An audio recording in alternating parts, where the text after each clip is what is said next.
Hi my cute viewers, welcome to Nandhu's vlog. நம்ம இன்றைக்கி என்ன பார்க்க போகிறோன்னா ஒரு சூப்பரான டேஸ்டியான வெண்டைக்காய் சாம்பார் பார்க்க போகிறோம்.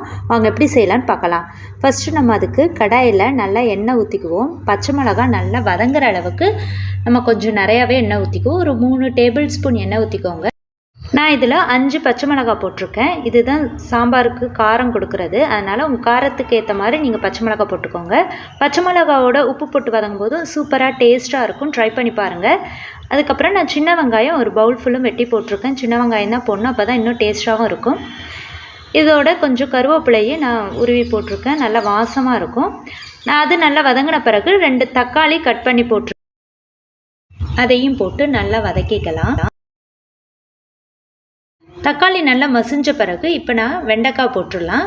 ஒரே அளவாக சமமாக வெட்டின வெண்டைக்காய் போட்டுருவோம். ட்ரையாக இருக்கணும், ஈரமாக இருக்கக்கூடாது.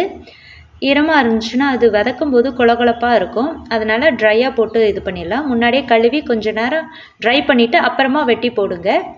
இப்போ சீரகம் 1 ஸ்பூன் போட்டிருக்கேன், சீரகத்தூள். அப்புறமா மஞ்சத்தூள், உப்பு, வெண்டைக்காய்க்கு தேவையான அளவு உப்பும் போட்டு வதக்கி மூடி வச்சு வேக வச்சுருங்க.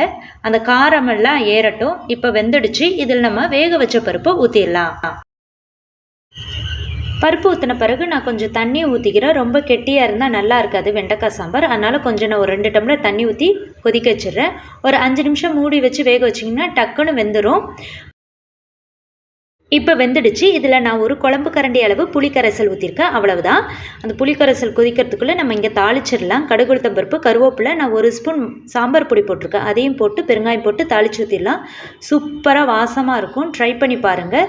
இதை நெய் ஊற்றி சாப்பிடும்போது அமிர்தமாட்டம் இருக்கும். அதோட மாங்காவும் வெட்டி போட்டு சாப்பிடும்போது சான்ஸே இல்லை, செம்ம டேஸ்ட்டாக இருக்கும். நீங்கள் இப்படி மட்டும் ட்ரை பண்ணி பாருங்கள், சூப்பராக இருக்கும். Thanks to all. தேங்க்யூ.